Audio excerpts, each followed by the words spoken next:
And so we can see like there's yeah, so you're doing some interesting stuff, right, with this reverse prompt engineering for fun and no profit.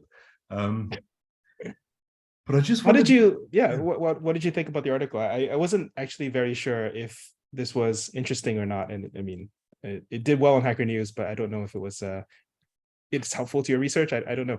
I don't know. Well, yeah, so interesting is the kind of nebulous notion, right? Like, who is it interesting to? Why is it interesting? I think interest for me comes a lot from just human instinct, right? So I work a lot in NLP, information retrieval, and often this word salience comes up as well. Nobody has a solid definition of salience, but we're generally, you know, we know it's really useful. So I think, yeah, you're doing some interesting things, but I was really interested, yeah, like, so just what do you even call this activity? What name do you have for it? Well, so first of all, are you referring to the activity of reverse prompt engineering or mucking around with LLMs? How narrow or how broad are you talking? So I'm gonna let you define it. Like, for me, I'm super curious. We've spoken to a bunch of people. Okay, I see. Okay, so you're doing a study of people. It's like kind of naturalistic study without too many prescriptions. You're trying to figure out how I would describe it in my own words. Is that accurate? Well, so I can ask you, well, once we go through a few questions, I can tell you a bit more about the study at the end, but I don't want to prompt. Understood. Yeah. Understood.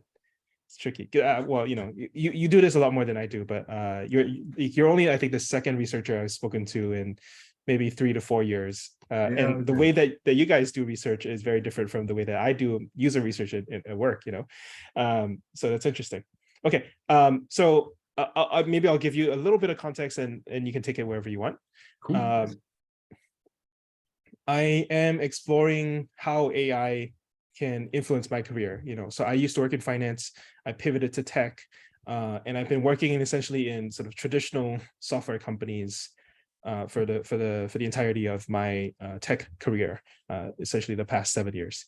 And this you know, 2022 happens, and the entire AI wave gets more real than I ever thought it would be. Obviously, GPT-3 was released in 2020, and like I saw some nice demos there, and some people made money, but like it never really felt like it affected me until 2022, when a bunch of things like GitHub Copilot and then Stable Diffusion, which you can run, which was open source, you know, and that's another angle that is very appealing to developers, and I do identify as a developer. And then finally, you know, ChatGPT obviously being the biggest thing since sliced bread. So I started taking it a lot more seriously. And, you know, I've had a very pedestrian interest in AI because I've seen the progress primarily in GANs, where you can sort of visually track every single year. This is the state of the art is definitely progressing, and it's not a made up benchmark of like that's a panel of 28 different tasks that's a little bit abstract. This is an actual image that is clearly getting better over time. Like you can sort of tangibly feel that progress. So I basically was exploring that for personal curiosity, but also trying to figure out how this affects me. And so I started writing around about in August after the Stable Diffusion launch.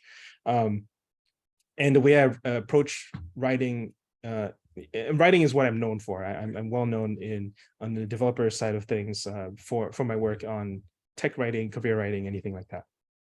And I've published a book to that effect. But AI writing is very interesting because it is not research. It is thinking about how to productize AI, like to make products out of AI, to discuss trends or news or perspectives, or you know, I kind of view it very much as downstream of AI research and maybe upstream of products actually coming out of the other end. Of you know, and I think that is very much my sweet spot of trying to have a business view of what these theoretical capabilities are concerned. Like, you know, I think there's been a fair amount of research that's been done, and essentially the business world, if I'm anything to judge by, the business world has been entirely sleeping on all of this, until now, and we're suddenly playing catch up. And so I'm essentially learning in public about this and trying to catch up as in any way I can. Not trying to be the best in the world, but just trying to keep up. That is the goal. Yeah, I got to say, like, as an academic in the field, that is also pretty much how it feels here. It's fast now, right? It's super fast. It must be so stressful to publish papers because your references go out of date by the time you yeah, or even, I mean, people publish. put stuff, yeah, you put it up on archive, and by the time it's published, somewhere peer-reviewed and accepted by the broader community, it's kind of out of date, right? But oh yeah, I really like the, I think there's a broader documentary that needs to be told about how archive is disrupting the the journal mafia, but I'm sure you know that very well. But yeah, so okay, so I essentially just been hunting for interesting stories to push myself to test my writing. I think the reverse prompt engineering piece was obviously a most interesting thing, I think, for a number of reasons.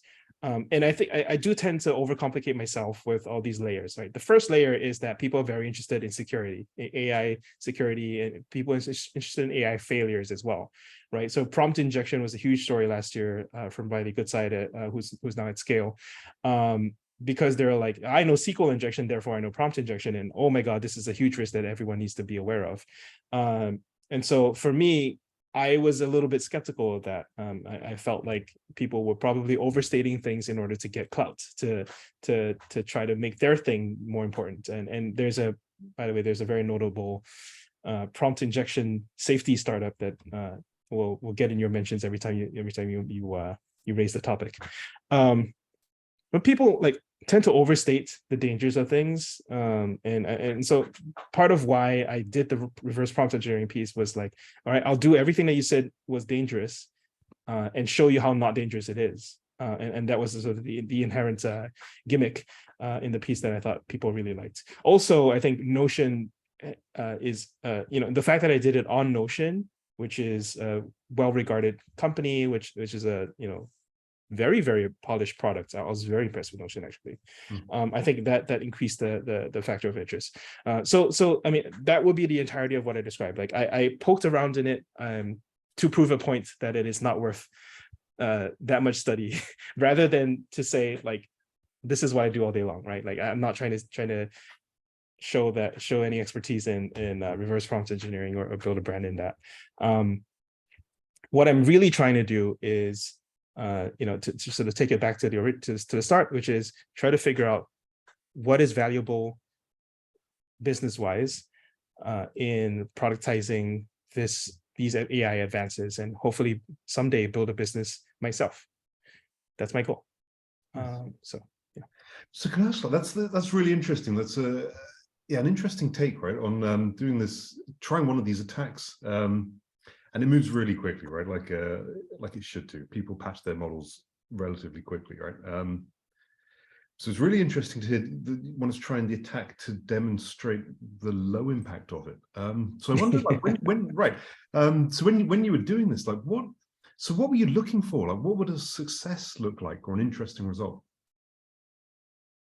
Well, because this is a two-layer thing. First, you need to demonstrate success, that you get credible prompts back out of the process. And I think it was mostly credible because it gave results that I had seen before. I had seen in countless other prompt examples, and I was like, okay, Notion probably copied and pasted this from somewhere else. So like this looks exactly like all the examples I've seen where I definitively know the source code. So I have very strong reason to believe that this would be what Notion has. Except in one case, which was the I forget what the exact prompt was, but we had someone from Notion chime in, the guy who actually worked on the products at Notion, say that I was about half correct. So I did, but I reported significant difficulty with that one, because that was the only prompt that imposed structure on its output, whereas all the others were essentially free flowing text. And I felt that the structure was was probably the cause of why that particular prompt seems so hard to get. Okay. So that was the first layer, which is get all the prompts. And the second layer is, all right, now that you have all the prompts, demonstrating or at least discussing why it's not that dangerous. And that was much more of a theoretical discussion that I just kind of argued from pure logic rather than having any evidence to back it up. I think probably the evidence came by me publishing it and Notion not sending me a takedown notice or lawyers. so like Notion Notion demonstrated they were completely fine with it. So that was extra evidence that came in after the fact. Interesting postdoc. It's a risky strategy, right? For everyone to. No, it's not. I read the terms of service. The worst they could have done was revoke my access. Yeah, no, I mean like kind of trying an attack, publishing the results, and waiting for the takedown. It's yeah. But I read the terms of service. Like, yeah, that was it. Ah, nice. Okay, fine. Yeah, okay. Cool. All right. So what was? I mean, you explained a lot about your process and your thinking through this, which I think was really, really nice to see. I'm wondering, like, what kind of tools did you consider you have in your toolbox for building or for adapting, right? So if you start with, for example, the Riley Goodside's published prompt leaking strategy, like when that doesn't work, what kinds of things might you do? I've been collecting examples. So maybe I can take you through, I mean, since it's this video, I do like to share my process for people to go over. And so what I would do, for example, I'm just going to share my screen if this helps. I was going to ask you to do this in about 2 minutes. So this is just perfect. Yeah. Thank you. Okay, cool.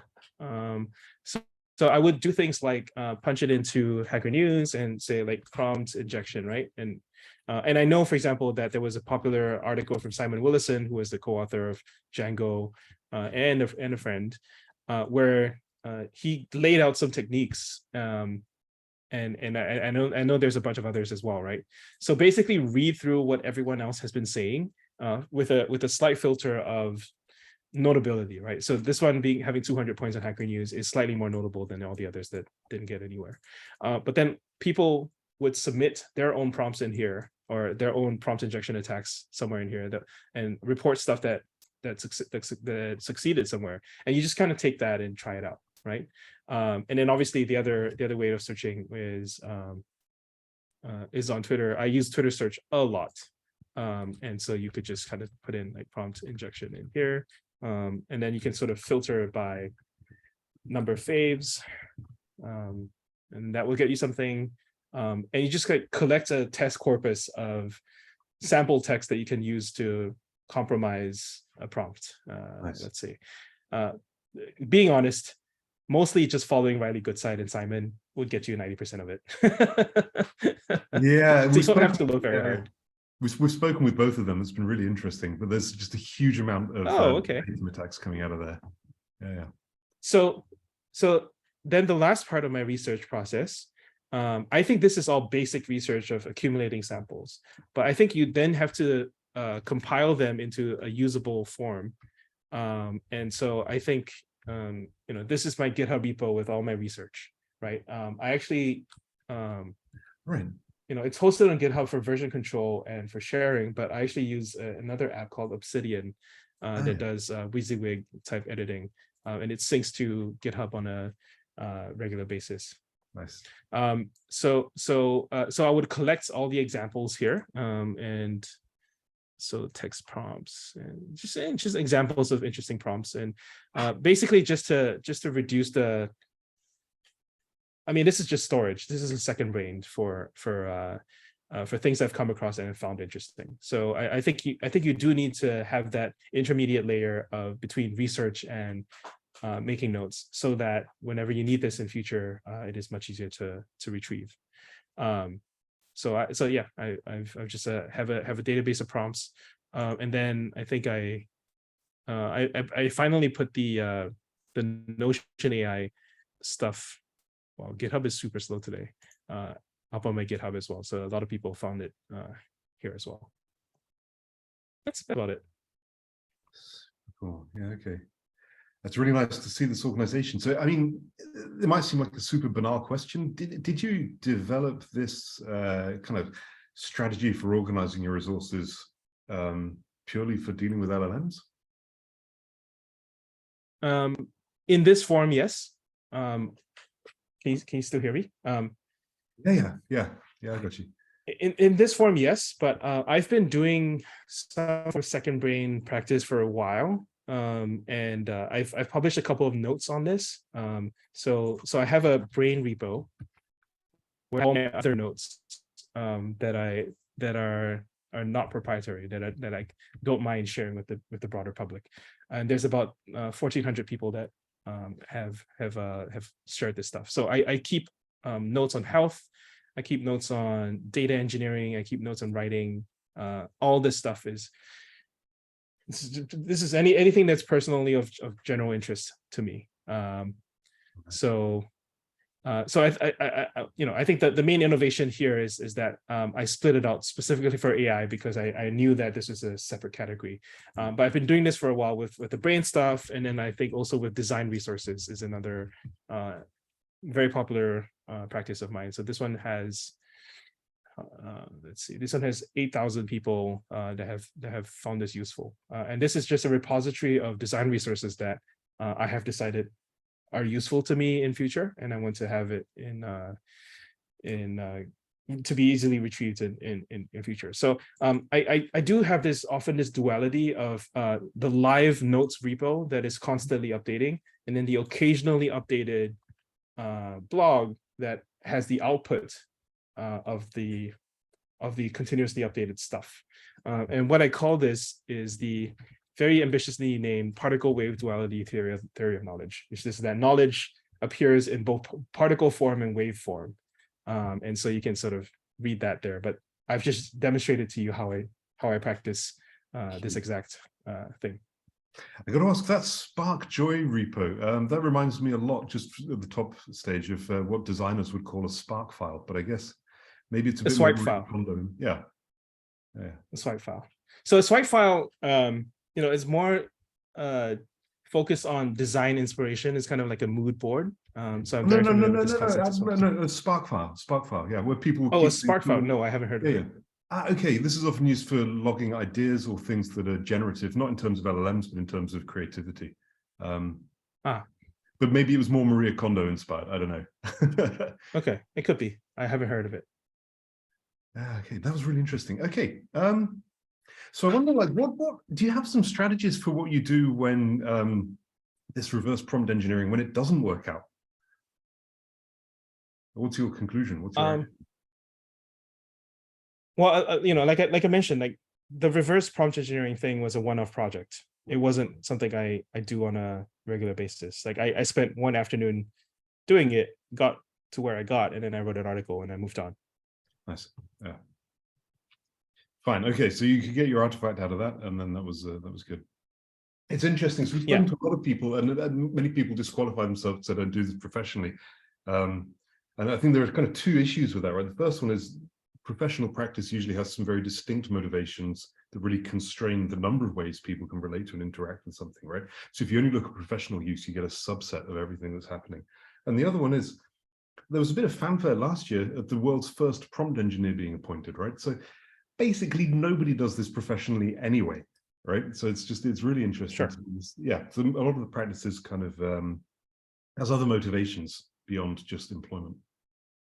Yeah, my motivation is I want to use this at work someday, but I don't know how. So I'm poking around, and I happen to be a little bit more structured or externally productive in my poking around than other people who might poke around and keep stuff to themselves. I happen to have a hard requirement on myself that everything I do needs to have a final output that I can share with others, because that is the way I get feedback and have fuel for the next round of poking around.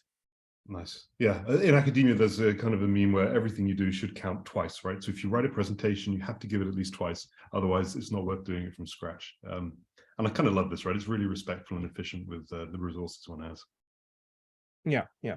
And so I like that sort of particle wave thing as well, because then it has different uses in different contexts, right? Like if you want, it's kind of like the GitHub repo is my source code, and then every time I write, I compile that knowledge into sometimes it's a podcast interview, sometimes it's a blog post, sometimes it's a product that I'm building.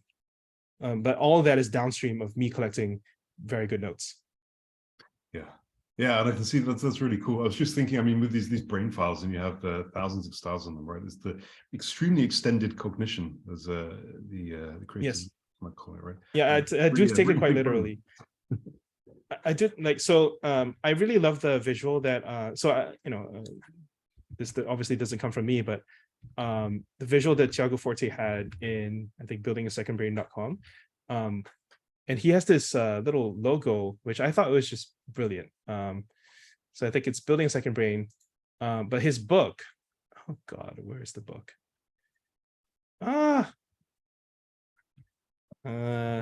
Sorry, it wasn't here. But there's a logo in there that was just so brilliant, because it shows you that there's your physical brain. Oh, there it is. There's your physical brain that's sort of like the meat brain.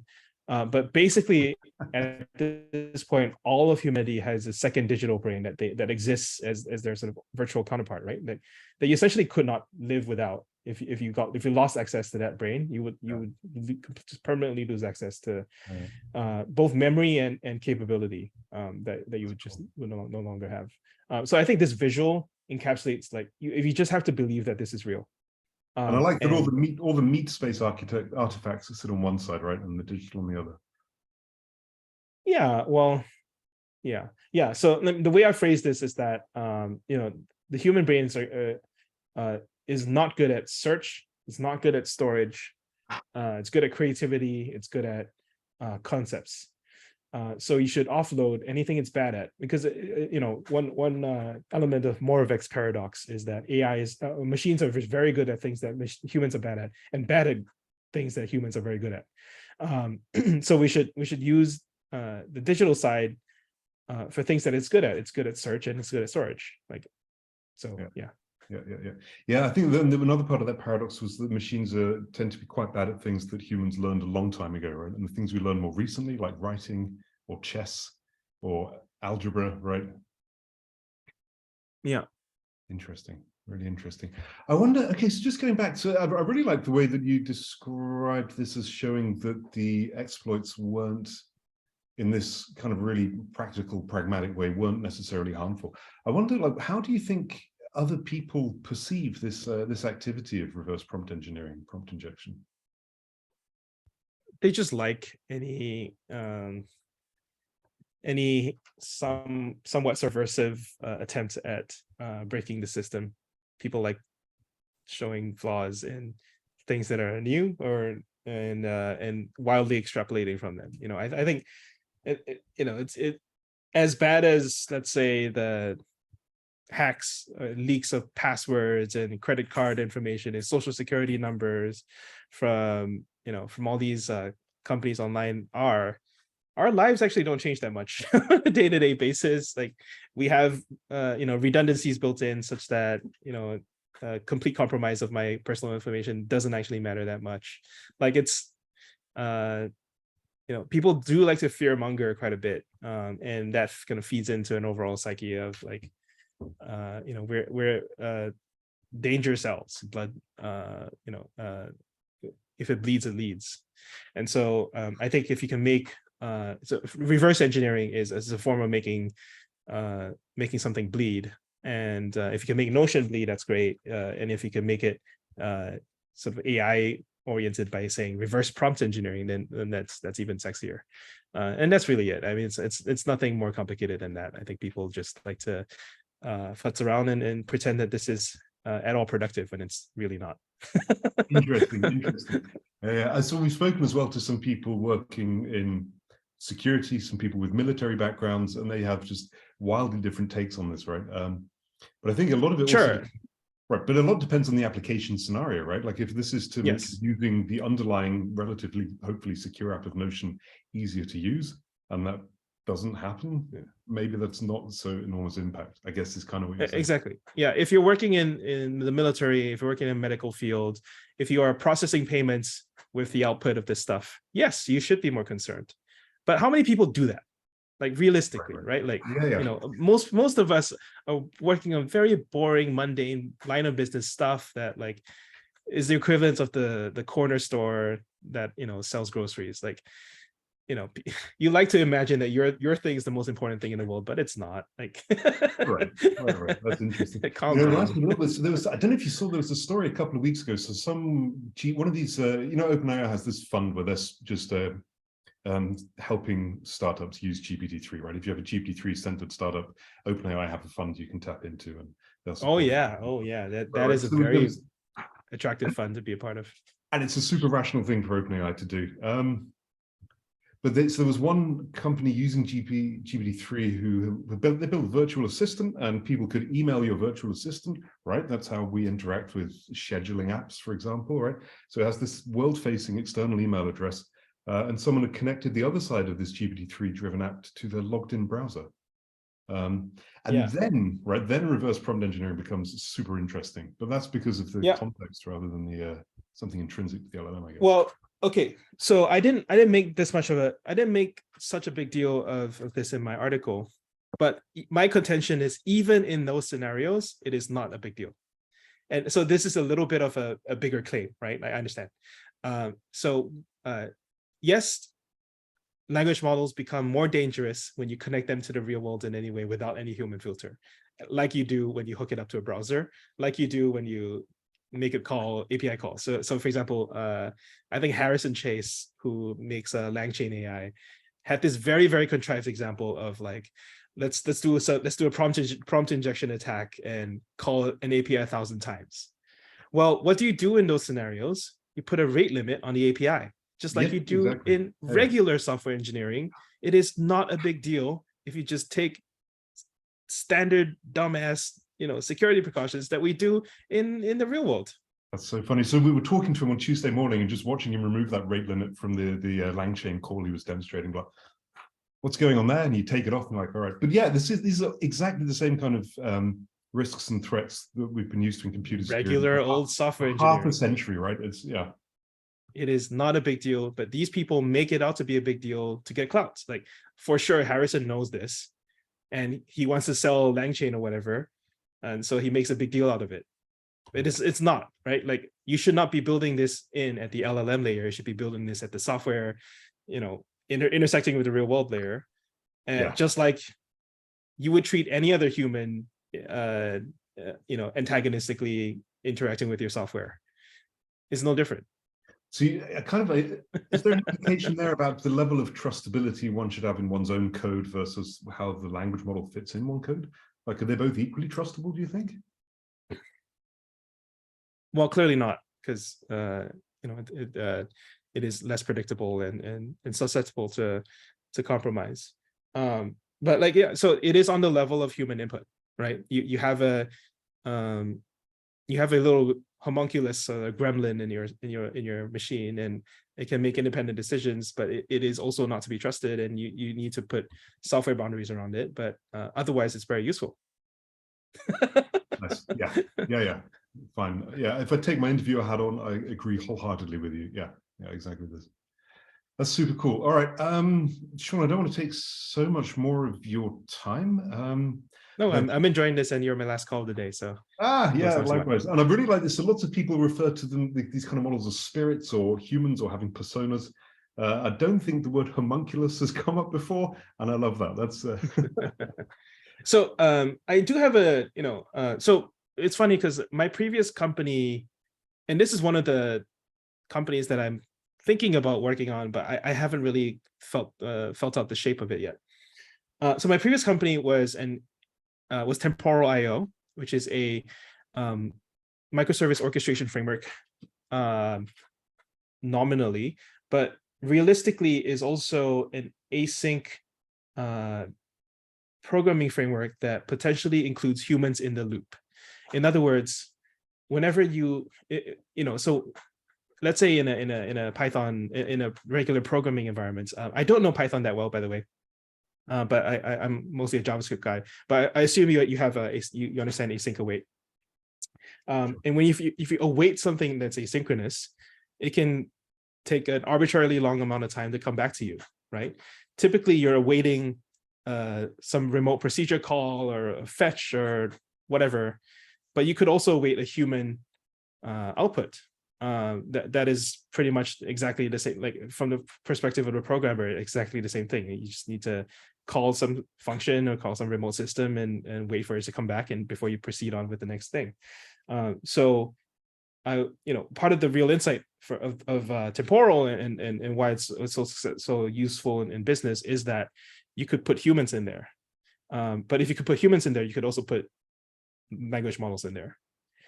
And so that is starting me down the path of like, I think this is the right framework to put agents in, and to eventually replace agents with software optimized versions of them. And so this analogy of the homunculus comes from there, where this little imp sitting in your software doing the thing.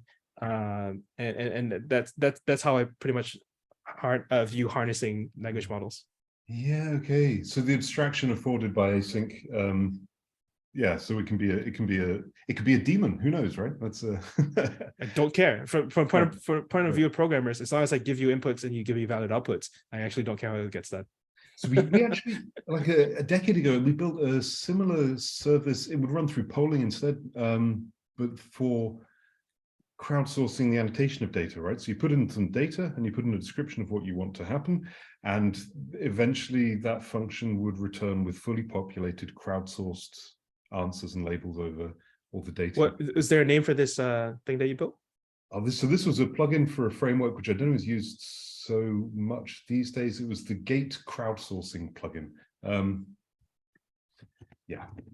And I think, really, it was because we have this NLP platform and we wanted to get some data through crowdsourcing, and this was just really ropey, lots of kind of string tying stuff together. So we just wrapped this all up. Okay, excellent. Yeah, so yeah, it's I can find it. General architecture for text engineering, Gate. That's right. Yeah, this was super popular during the 2000s. For Crowdflower. I was going to say, it sounds like a Crowdflower type of thing. And obviously, exactly. So I was actually an early user of Mechanical Turk, which is kind of very similar as well. And I do think like Scale AI is essentially a version of that, and there's a whole literature on the API economy that you might be interested in reading, where this is sort of the business version or business/political version of this, where there's basically a class of human that is under the API, and the people who call those APIs are basically, controlling them via APIs. And it's a little bit dehumanizing in that sense. A little bit, yeah. It reminds me a lot of like J.K. Galbraith, right? He'd always be talking about the functional underclass that we absolutely need. I haven't heard that name in a long time. Right, yeah, it's an older book, but I think the descriptor one sees often enough. I think he used to call it like the technocracy or something. I forget his term for it.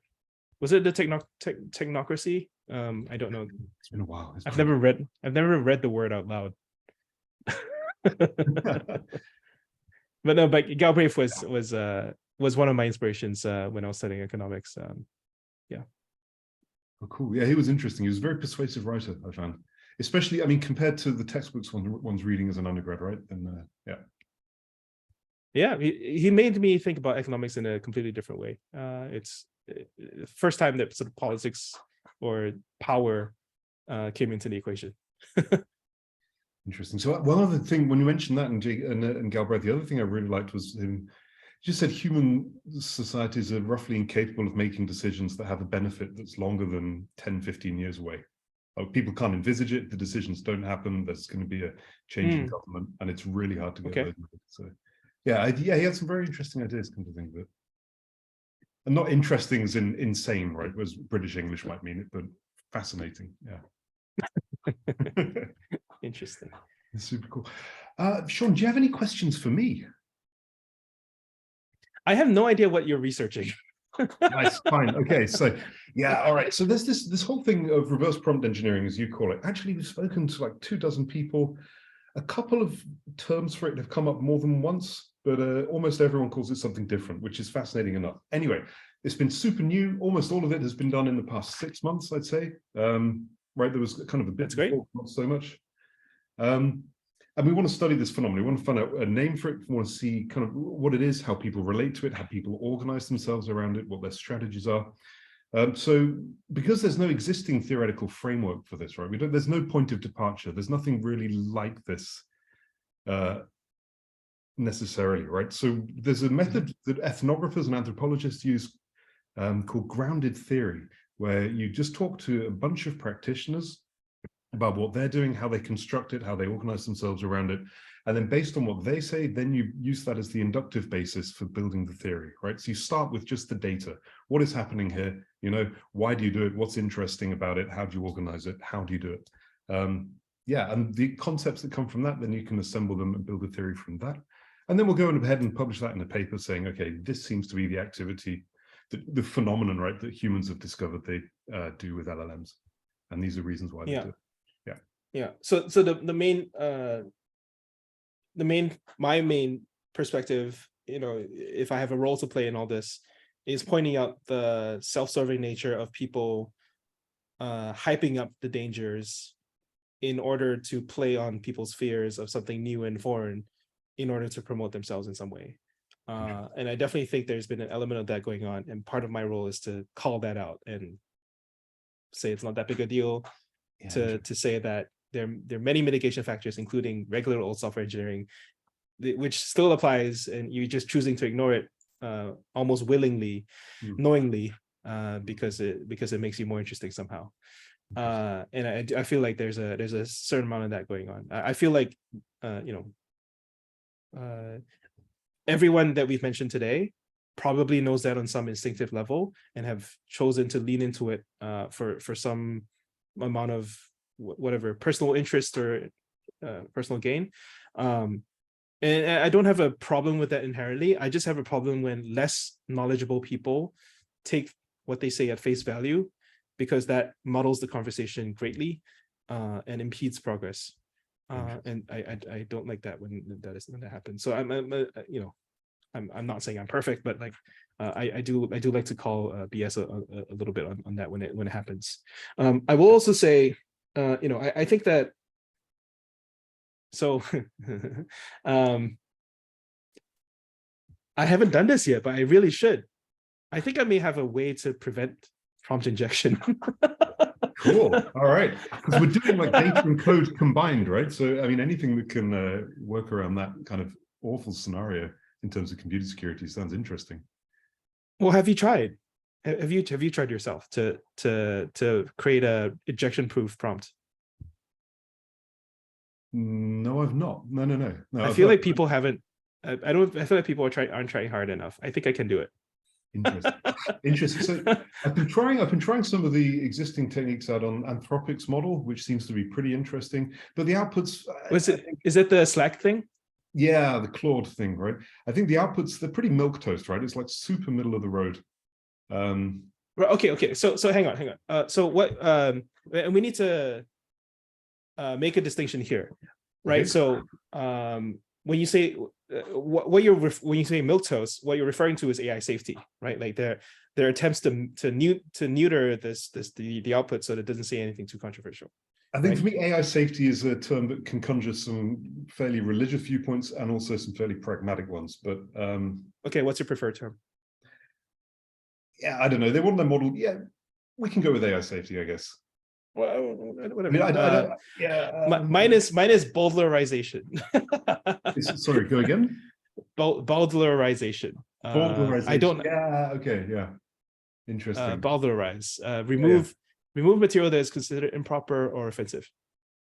That's what. Well, for sure, that's happening, right? I think that is an uncontroversial. Yeah. Okay, so you want to basically, I think in my piece there's sort of prompt takeovers where you get the language model to say something embarrassing, and in prompt injections where prompt leaks where you get the original prompts. And right. what I'm not hearing from you is that you haven't attempted to to get Anthropic's original prompts, which it might not have one. It's given it's a chatbot type of thing. Perhaps, yeah. I've tried very lightly, but also, I mean, it's in a public Slack, right? So everyone can see what you're doing. That's fine, but also so can Anthropic. And then this makes it very boring, right? Because if you're successful, you're going to close off that avenue. So for some reason, this it's fine. You're contributing to research. It's fine. You'll forever get the claim of like. No, I don't mind. But I mean, they will close the hole, and then that's less fun, right? So for some reason, I don't know. No, you discovered it. The hole's going to close anyway. It's a question of who finds it, and you know, it's either you or someone else. Like, so you'll at least be the first to find it. It's going to be found. Yeah. Anyway, so I think so you know, a couple of parting notes if this is at all useful to your research. Sure. One is I think that not enough people are trying hard enough to find injection proof prompts. But that is the burden of proof is on me because every attempt so far has been compromised.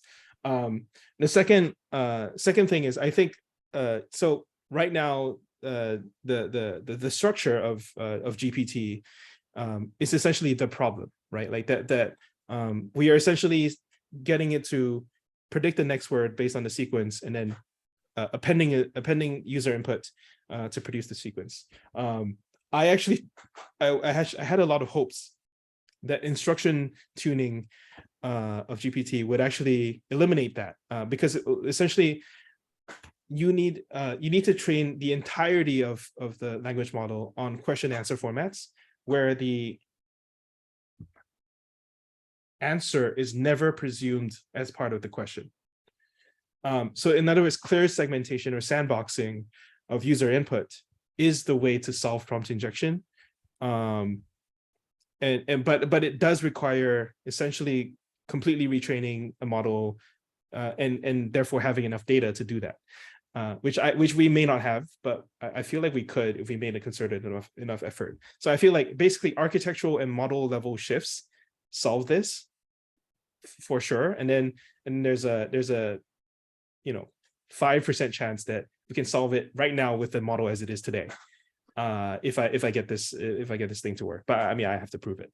So yeah, I mean I think you know there's some amount of research here, but again, this whole theme is of my theme is it's not such a big deal.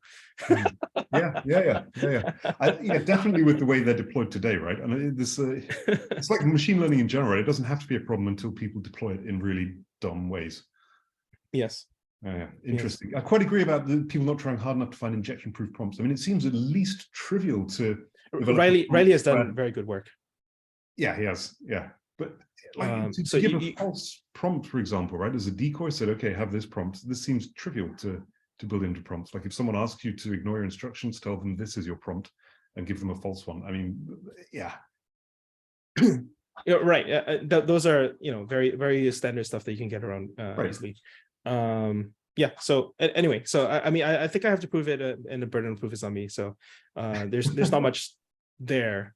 I think for me, have you read the paper about emergent abilities? Is this one on the big bench and scale? Nope. From around the sun? Okay. It could be. I think it probably is not. Well, that would be because it's not a paper; it's a Notion blog. Okay, all right.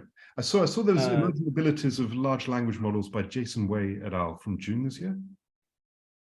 Oh, okay, that is it. Yeah. Okay. So this is I think it's weird because it was also published as a Notion page. Oh, cute. But yeah, so I mean, so I really like it because it really decomposes the capabilities of language models, and I feel like we need to do this work with this kind of foundational grounding. Like have a name for each of these things: language generation, in context learning, world knowledge, and then systematically try to compromise each of those things. And I mean I know that this is where my lack of knowledge shows. I know that there are named tasks, like hundreds of them, that you could possibly do that give names to the capabilities of these language models. And essentially that's what we have to do, which is we need to stop considering prompt injection as this monolithic thing where, oh my God, there's this unbounded set of problems. and try to be precise about what capabilities actually are compromisable and what are not. Interesting. I feel like that is the way to study this thing. I'm not doing that, but someone more determined than myself would do that. Interesting. Yeah, I like the broadening perspective. I mean, I have to say, the tasks within Big Bench are of varying quality, to be diplomatic, and so I think like the rhetorical move of saying if one can perform well on a task, then the model has that capability. I wouldn't buy that reasoning. It just means that the model gets a high score over a small set of text, arbitrarily put by some researchers somewhere who think this might mean it must be. It must be. People come up with so many tasks, and I always question the robustness. I mean, how much time does people spend, thinking that varies, through, right? Some of them testing are really variations. Yeah, and some of them are not. But I think also, I mean, with language, we perform an almost unlimited number of tasks, right? So 400 or 500 tasks probably isn't quite enough, but it's an okay start. Yeah. Super cool. All right, Sean, thanks so much again for your time. I think, we've got tons of interesting stuff. I'm just going to ask, so when we publish, in the acknowledgement section, we'll thank interviewees. Would you like to be included or anonymous? Or Sure. Yeah, no, I can be included. It'll be cool. I don't do this often. Nice. So it's been super interesting to chat. So I'm glad you had the time to do it this time. And I guess, is there anything else that we didn't cover that you'd like to add? Not that I can think of, but I'm happy to have another conversation down the line if you think it's helpful. Super cool. I will get back to you if we would like to clarify some stuff. All right. Thanks again so much. This has been great. Have a fantastic weekend. You too. Thanks, Leon. Bye-bye. Bye.